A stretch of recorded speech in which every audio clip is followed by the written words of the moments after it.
Toujours le frère Zvonko, dans la continuation des messages, il s'agit aujourd'hui, toujours par la manifestation de la grâce de l'Oba, d'aller dans Bibel, dans Kalatambale. On va aller aujourd'hui dans Mulangoedi, au chapitre 6. Et le chapitre 6 est intitulé « La richesse est inutile dans ce cas ».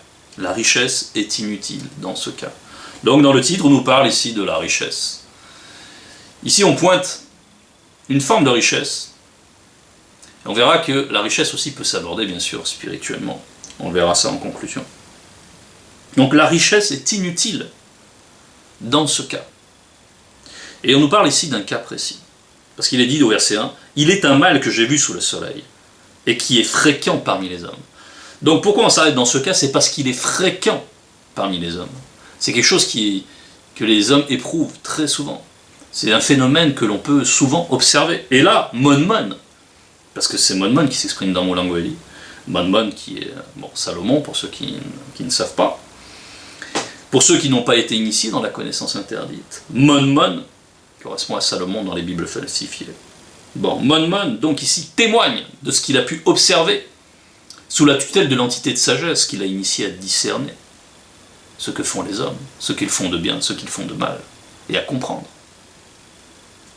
Toute la racine de ces agissements, à comprendre en profondeur ces comportements chez les hommes.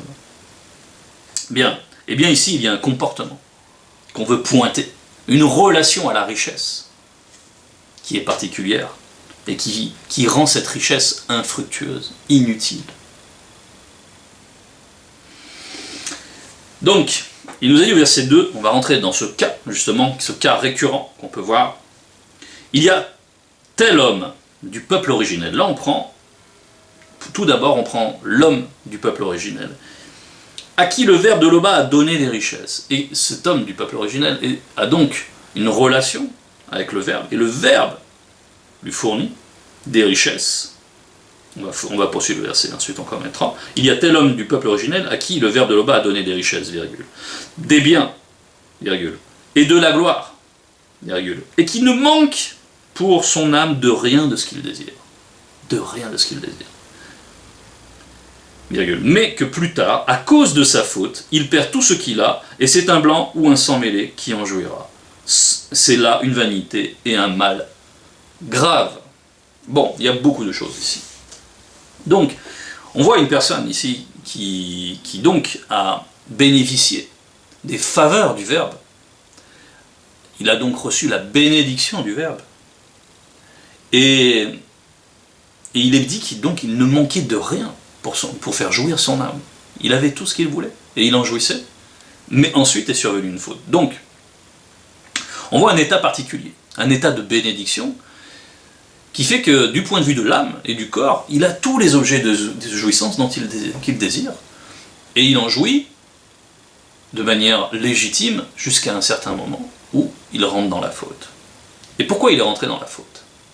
Tandis qu'il avait tout, il a quand même commis une faute. Et c'est pour ça qu'on va aller dans Bialabamunia, chapitre 30, versets 8 à 10. Donc,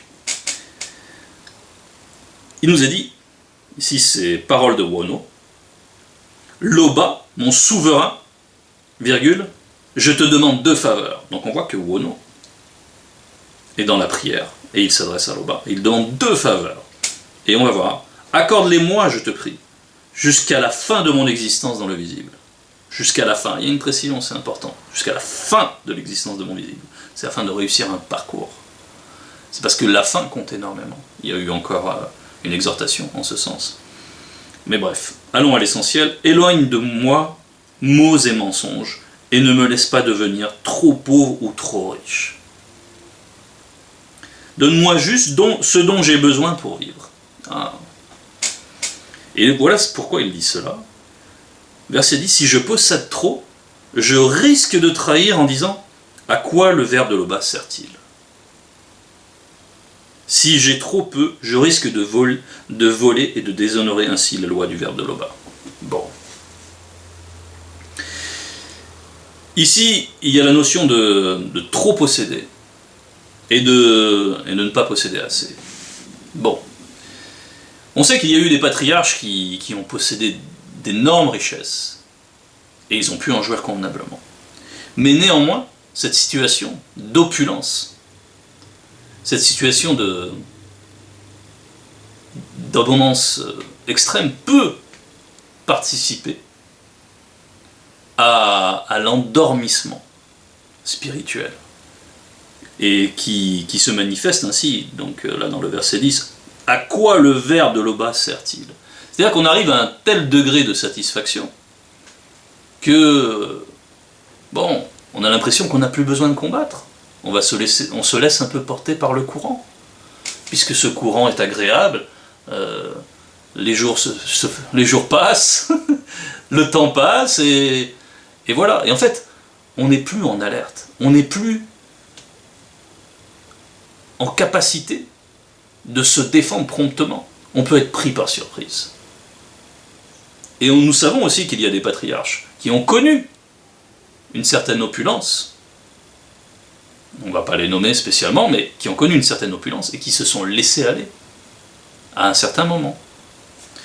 Donc, il faut voir que l'abondance est certes au départ une bénédiction, mais après tout dépend de comment on va s'en servir. Donc, ce qui repose le problème du titre, la richesse et l'utilité. Et néanmoins aussi, dans une situation d'opulence, quand on a tout ce que nous désirons, il y a, outre l'assoupissement, il y a aussi l'accessibilité des désirs. C'est-à-dire qu'il est très facile de se laisser aller à satisfaire quelque chose qui n'est pas licite, selon le verbe. Puisque il suffit de claquer des doigts et on peut l'obtenir dans le visible. Il suffit de sortir sa bourse et on obtient ce que l'on désire là dans le visible de la chute. Un geste simple. Et cette simplicité, cette accessibilité immédiate, comme peut l'avoir un roi lorsqu'il a un désir, eh bien, on n'est plus sujet à la tentation dans cette position. Que lorsqu'on ne possède pas grand-chose, bon bah voilà, lorsque les gens ne font pas trop cas de nous, bon, on n'a pas cette même accessibilité. Nous sommes d'accord. Donc il y a tout ça dans cette situation. Et maintenant, c'est aussi dans ce qui est exprimé là dans Bialaba Munya, ça nous rappelle aussi quand nous, on manifeste des prières pour obtenir des richesses. Il y a plusieurs choses. On peut se dire, mais pourquoi ma prière n'a pas été exaucée? J'ai demandé une maison, je voulais une belle maison, et j'ai pas ma maison. Bon, bah, il peut y avoir plein de raisons pour cela. D'une part, parce que déjà, cette maison, est-ce qu'on sera en mesure de l'entretenir? Est-ce qu'on a les revenus nécessaires pour l'entretenir? Si on a du terrain, si il faut s'occuper, éventuellement faire des réparations avant d'acquérir cette maison, est-ce qu'on a tout cela ou pas? Donc, voilà, déjà, il faut prononcer une prière selon la sagesse. Il faut demander des choses selon la sagesse. Il faut, dans la prière, manifester cette sagesse. Bref. Et dans la relation à la richesse, il y a aussi cela. Peut-être que le verbe, tu veux une belle voiture, mais tu veux faire quoi avec cette belle voiture? Est-ce que tu as les bonnes motivations pour cette voiture? Tu veux juste jouir de cet appareil, simplement? Ou est-ce que tu as éventuellement envie de briller aux yeux des autres? Briller selon le visible de la chute, c'est-à-dire selon la vanité, aux yeux des autres, avec ta belle voiture. Qu'est-ce que tu désires vraiment? Donc, ça nous amène à nous questionner sur nos rapports à la richesse. Bien, on va retourner maintenant dans mon Languedi 6. À la fin du verset, il nous est dit aussi, c'est là une vanité et un mal grave. Parce que pourquoi? Parce que, en fait, cette personne qui était en position de faire beaucoup de bien, qui avait beaucoup de richesse, était en position de faire aussi beaucoup de bien. Parce que la richesse, c'est aussi l'occasion, c'est une capacité d'action supplémentaire. C'est-à-dire que moi, si j'ai des richesses, si j'ai beaucoup de richesses demain, pourquoi je n'aurai pas des projets qui viseront à édifier la communauté, à avoir eu un terrain avec un lieu pour recevoir la communauté, pour faire souvent des gîtes. Voilà, ça c'est un beau projet selon le verbe. Et quand on a les richesses, on peut faire tout cela. On peut être actif dans le sens des bâcis. Mais voilà, on peut aussi juste essayer d'en jouir personnellement, et voilà. Il y a une part de jouissance personnelle légitime, bien entendu. Maintenant, les richesses, on on reçoit beaucoup de recommandations. Lorsque on reçoit la bénédiction financière, on reçoit aussi des responsabilités qui vont avec. Bien. Et là, en l'occurrence, il a manqué à ses responsabilités, cet homme. Il a manqué à ses responsabilités, il s'est mis dans la faute. Et par sa faute, sa richesse est perdue. Et qui l'a capté, cette richesse? Ce sont les Blancs et les sans-mêlés. Alors là, il n'est pas dit par quelle faute. Mais il y a plein de fautes qui peuvent amener à cette situation. Il y a par exemple, on voit bien, des chefs de tribu qui s'autorisent quand même d'aller avec des femmes blanches. Par cette alliance-là, il va perdre son héritage, il va perdre son pouvoir. Et quand ses enfants seront sans-mêlés, eh bien cet héritage aura été capté. Et derrière les Blancs et les sans-mêlés, nous savons en fait comment la communauté va être atteinte. Parce que là, en fait, le dommage, il n'est pas strictement personnel, il est collectif.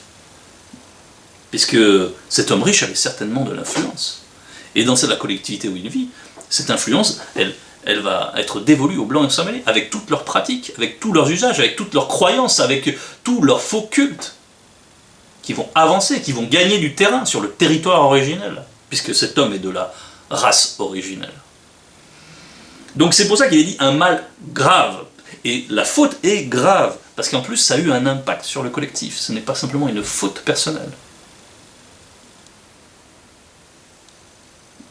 D'où la gravité. Donc, maintenant qu'on a bien explicité cela, on va aller dans le verset 3. Quand un homme aurait 100 fils, vivrait un grand nombre d'années, et que les jours de ces années se multiplieraient, si son âme ne s'est point rassasiée de bonheur, et si de plus il n'a point de sépulture, je dis qu'un enfant mort-né a un sort meilleur que le sien dans le visible. Waouh! Donc, on nous parle ici encore d'une situation d'abondance, puisque c'est le thème. Mais là, on nous parle d'un autre homme. On prend un homme générique, on ne parle plus du même homme, mais on parle d'un homme au sens général. Un homme qui possède beaucoup de biens. Mais là, on parle d'une abondance extrême, on parle de 100 fils. Bon, déjà, dans ce 100 fils, on peut voir que, pour le cas de cet homme-là,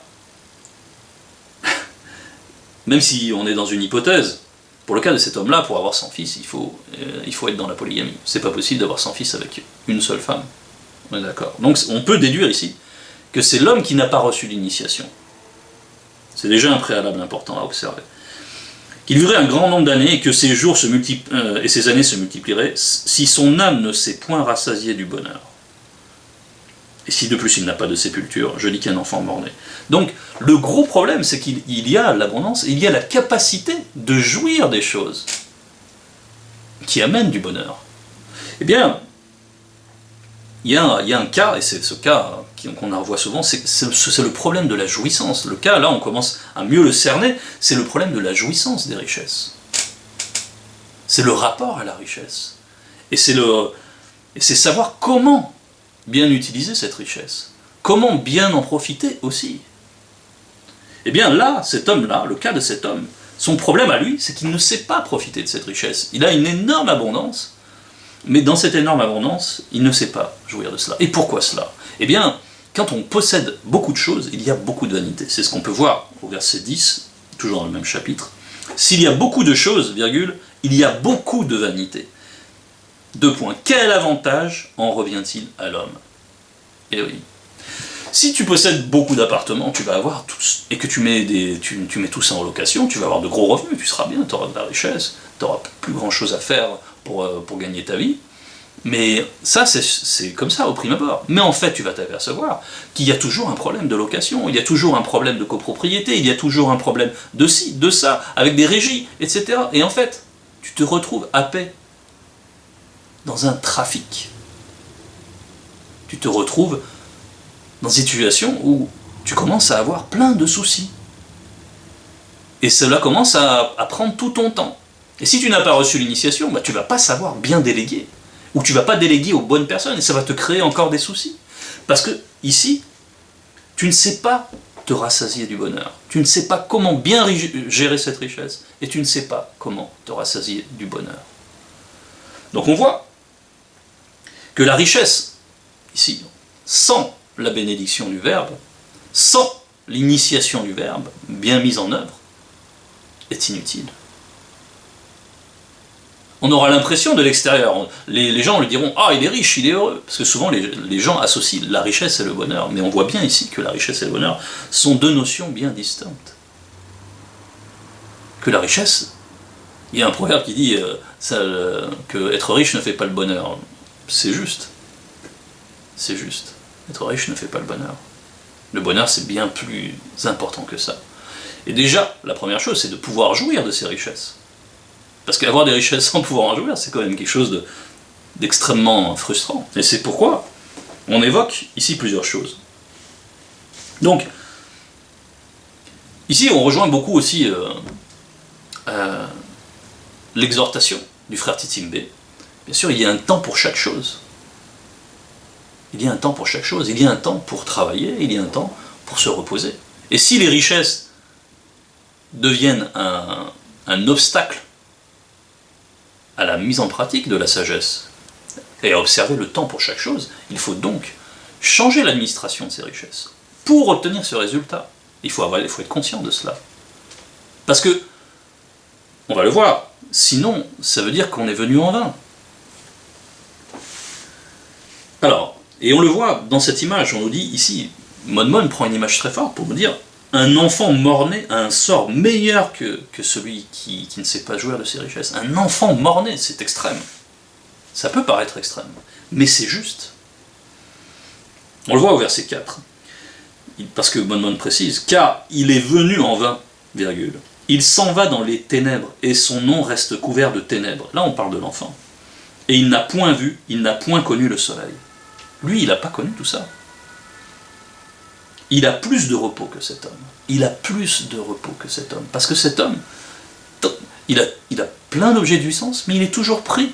Il court toujours après quelque chose. Il n'a pas le temps de jouir de ces choses. Et en fait, il s'en retrouve frustré, aigri, en colère. Et en même temps, il y a un paradoxe, moi j'ai pu aussi observer ça, il y a des hommes riches qui fuient les problèmes intérieurs, qui fuient la conscience de l'homme intérieur en entretenant toujours cette course en avant, qui vivent comme des hamsters dans une roue, et qui ne veulent pas descendre de la roue parce qu'ils se disent mais après je vais devoir faire de l'introspection, et ils ne veulent pas vivre la vie de l'homme intérieur. En fait, ils veulent pas chercher la vérité, ils ne veulent pas voir toutes ces problématiques. Intuitivement, ils savent que si je fais une introspection, il va falloir peut-être que je remette en cause mon mode de vie, et pour eux, ils voient leur mode de vie comme une réussite. Ils voient que ça leur procure une certaine considération, etc. Ouais. Oui, mais tout ça, ça sert à quoi? Au final, à la fin, ça sert à quoi? C'est de la vanité. Ça ne va pas te remplir. Ça ne va pas te nourrir. Tu ne te seras pas rassasié du bonheur. C'est ce qui est exprimé donc là. Et il prend une image forte. Ouais. Son nom est couvert de ténèbres. Il n'a point vu, il n'a point connu le soleil. Donc, cet enfant mort-né là, lui, il n'est pas frustré de tout ce qui se fait. C'est comme un germe qui n'a pas paru en dehors de la terre. Bon, lui, il est resté là, et voilà. Mais celui qui est apparu et qui n'a pas su recueillir tous les bienfaits, qui les a côtoyés sans pouvoir les recueillir, sans pouvoir s'en nourrir, celui-là se trouve dans un état qui n'a rien à voir avec la paix et le repos. C'est pour ça qu'il est dit que cet enfant mort-né, il a plus de repos que cet homme. Et quand on y réfléchit, oui, c'est une vie amère que celle-là, une vie aigre, flétrie en quelque sorte. Bon. Donc voilà, au verset 5, il nous a dit « Et quand celui-ci vivrait 2 fois 1000 ans, sans jouir du bonheur, tout ne va-t-il pas dans un même lieu ?» Donc voilà, là qu'est-ce qu'il nous a dit? On pointe une chose, c'est qu'on pourrait avoir l'impression que c'est par manque de temps que cette personne qu'on a pointée là, elle n'a pas su jouir des richesses. S'il avait beaucoup de temps, peut-être qu'il aurait pu bien s'occuper de ses fils, de ses nombreux fils, peut-être qu'il aurait pu bien jouir des choses, etc. Mais ce n'est pas un problème de temps. C'est ce qui est exprimé là. C'est la sagesse aussi qui s'exprime. C'est justement par manque de sagesse, par manque d'initiation, que cette personne est privée de la jouissance. Nous qui sommes en cours d'initiation, nous devons justement apprendre à bien jouir des choses, même si on ne possède pas beaucoup de biens. Ça c'est très important, c'est aussi un des thèmes en filigrane du jour, c'est que nous devons apprendre à bien jouir les choses. Mettons qu'on est un enfant, voilà, que la manifestation de la grâce nous permet d'avoir un enfant. Un enfant en plus qui vient dans la grâce, donc c'est vraiment quelque chose de précieux. Et maintenant, on a des opportunités financières, on a des choix à faire. Bon, il arrive à un certain âge, il peut aller en crèche, bon. Et on peut se dire, bah, on va vite le mettre en crèche, comme ça j'irai vite reprendre le travail, on gagnera plus d'argent, on pourra être plus à l'aise, etc., etc. Oui, mais à la crèche, que va-t-il se passer? Il va être avec d'autres personnes. Est-ce qu'il sera mieux à la crèche ou est-ce qu'il sera mieux avec les parents? Et là, on a le choix. Si ces personnes ont le choix de manière budgétaire de mieux s'occuper de leur enfant, de faire en sorte qu'ils soient bien cadrés dès le début, qu'ils reçoivent déjà des enseignements à son degré à lui, bien sûr, qu'il reçoive toute l'affection, qu'il ait du temps, qu'il soit rassuré, qu'on puisse l'initier vraiment dès le début, l'immuniser le plus possible à la peur, voilà, l'initier, le faire vraiment, suivre vraiment son cheminement pas à pas. Bon, ça, et en plus il y aura la relation avec l'enfant, passer du temps avec l'enfant, c'est une grande réjouissance. Il y a le bonheur de s'occuper de lui, toute l'affection, tous les merveillements qu'il y a à contempler ses enfants, ou ses petits-enfants, etc. Parce que là je prends un cas en particulier. Donc, si on a le choix à un moment, il faut bien peser. Qu'est-ce qui va me rapporter le plus de bonheur? Courir après mon argent et ne pas voir mon enfant grandir? Ou rester avec mon enfant, gagner moins d'argent, mais d'un degré de confort raisonnable, qui ne met pas en péril le foyer, et en plus, je peux jouir de la présence de mon enfant. Je peux commencer son initiation tout de suite, je peux faire en sorte qu'il ait les meilleurs repères dès le départ. Ah. Qu'est-ce qui a le plus de valeur? Qu'est-ce qui va m'apporter le plus de bonheur? C'est ça qu'il faut se demander. Alors on n'est pas tous en mesure de faire ces choix-là, mais quand l'opportunité se présente, il faut bien se poser la question. Qu'est-ce qui est bon selon le Verbe? Qu'est-ce qui est le mieux selon le Verbe? Et administrer, c'est bien, son foyer, en fonction de cela. Bref. Et là on voit dans ce verset 5 que même si on donnait 2000 ans à cet homme qu'on prenait, si on prenait 2000 ans, il serait toujours dans la même condition. Il serait toujours en train de projeter des choses, parce que les gens vivent comme avec des représentations. Pour eux, la richesse, ça correspond à un standing, ça correspond à un aboutissement, et ils n'ont pas de but, ils n'ont pas d'espérance. Donc c'est leur seule référence, c'est d'acquérir des richesses, paraître ceci aux yeux des autres, etc. Ils vivent dans la vanité. Et en fait, ils ne jouissent pas de ce qu'ils ont. Et ils ne savent pas ce qui vraiment a de l'importance. Ils ne savent pas ce qui vraiment va leur apporter du bonheur. Ils n'ont pas le discernement, parce qu'ils n'ont pas l'initiation. Et c'est ça qui fait que, sans l'initiation, déjà on a vu au départ, que pour quelqu'un qui reçoit l'initiation, c'est pas évident de bien jouir des richesses. C'est pas évident, il faut qu'il soit un auditeur attentif. Il faut qu'il recueille bien les conseils des proverbes. Et de notre Moulédi. Bon. Maintenant, on va aller dans le verset 6 pour conclure. Donc, dans le verset 6, il nous est dit « Tout le travail de l'homme est pour sa bouche, et cependant, tous ses désirs ne sont jamais satisfaits. Tout le travail de l'homme est pour sa bouche. » Bien, oui, on travaille avant tout pour se nourrir, ça c'est une chose, et cependant, tous ses désirs ne sont jamais satisfaits. Ah, il y a un état d'insatisfaction ici. D'accord. Mais qui s'oppose à ce qu'on a vu dans le chapitre 2, parce qu'il est dit au verset 2, pardon, que l'homme qui est décrit dans le verset 2, lui, il ne manquait de rien pour son âme. Bien. Donc, on va aller dans l'évangile caché de Kudumane-Mula, au chapitre 27. verset 33 et suivant.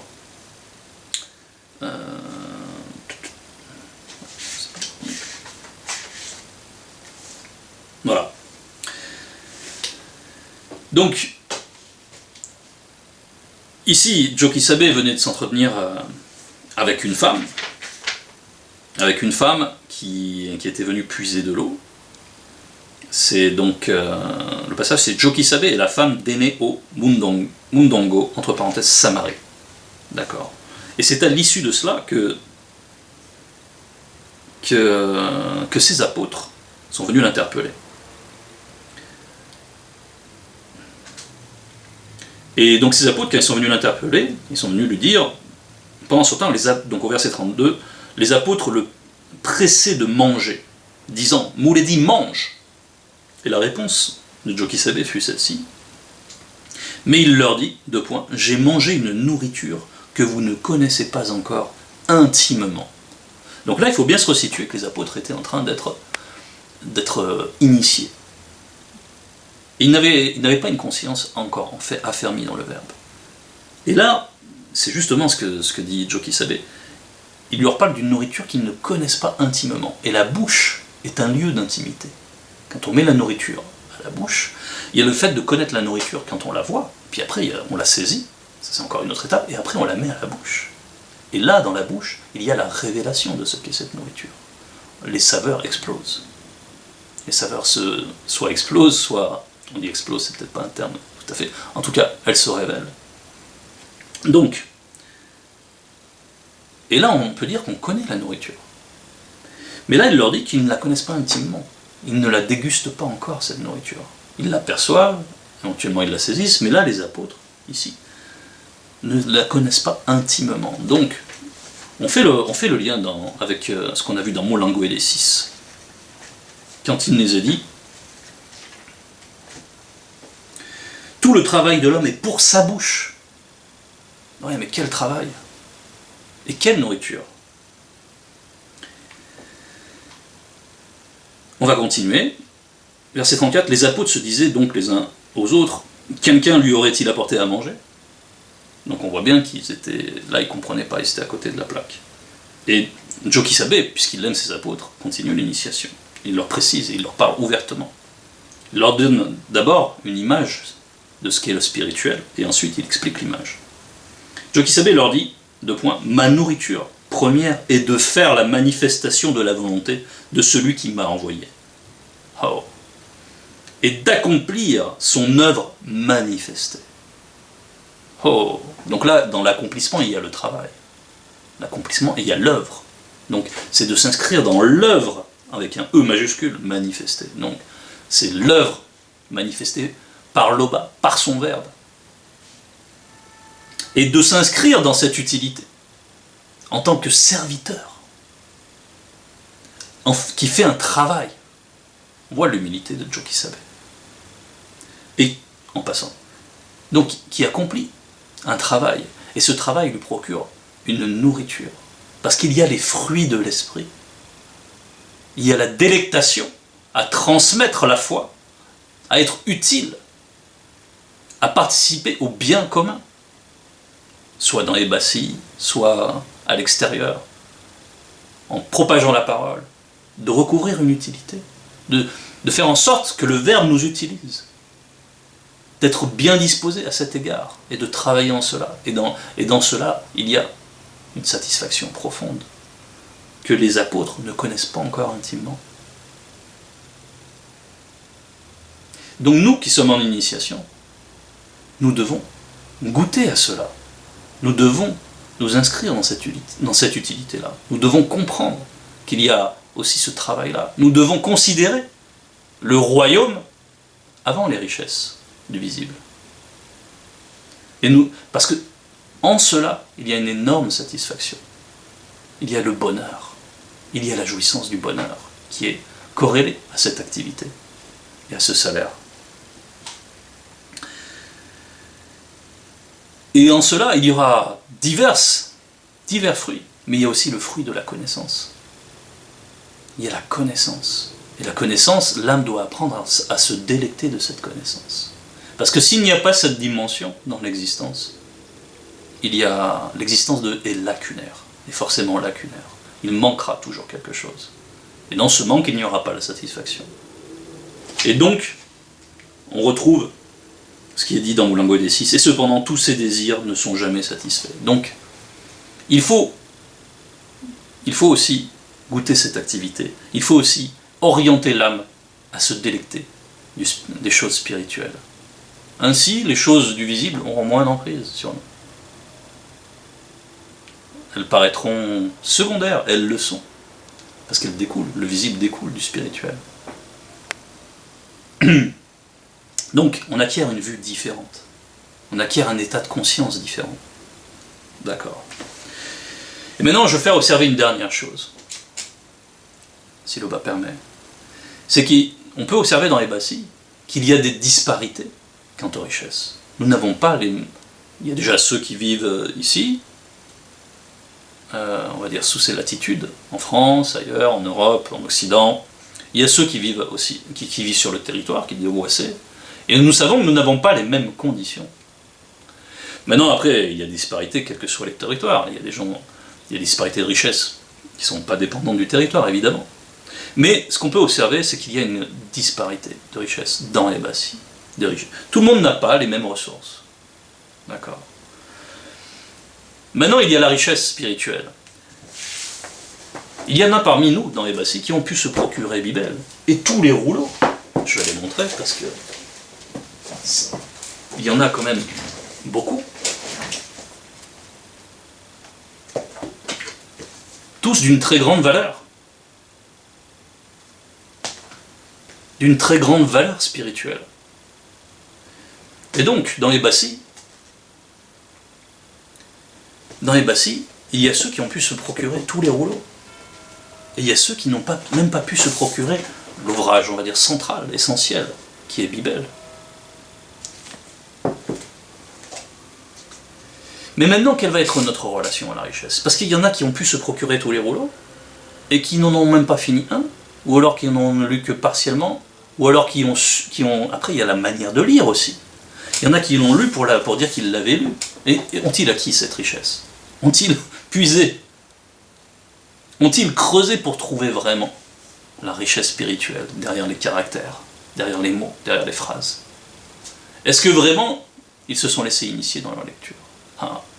Mais maintenant, celui qui n'a pas beaucoup dans le visible de la chute et qui peut se procurer, après une longue attente, un seul rouleau, comment il va aborder cette richesse? Après l'avoir longuement désirée comme cela, et quand enfin le Verbe de l'Oba lui accorde cette grâce de pouvoir se la procurer. Ah, mais il va l'absorber. Il ne va pas l'absorber comme celui qui a pu avoir tous les rouleaux et qui s'est endormi dessus. Ah non. Parce que comme on le disait au départ, la richesse, avec l'opulence, avec l'abondance, il y a beaucoup d'assoupissement. Donc, Mouledi aussi l'a souligné souvent, c'est que ceux qui ne sont pas aussi installés confortablement par rapport aux richesses du visible ont un avantage dans leur manière d'aborder les richesses spirituelles. Ils auront une manière d'aborder qui peut les propulser. Parce que, comme je le disais, une fois qu'on a... Après une longue attente, moi je me mets à la place d'un frère ou d'une sœur qui est dans les Bassis depuis longtemps et qui n'a pas encore pu plonger ses regards dans Bibel et qui entend les frères en parler, qui prend des notes parce que... Mais quand il va l'avoir, mais comment il va s'en délecter? Comment il va s'immerger dans la connaissance? Donc voilà, c'était une réflexion générale sur le rapport aux richesses spirituelles pour conclure. N'oublions pas, oui, qu'il y a véritablement une nourriture et qu'il y a véritablement un travail à faire qui rend heureux. Parce qu'il est orienté par rapport au royaume du non-visible.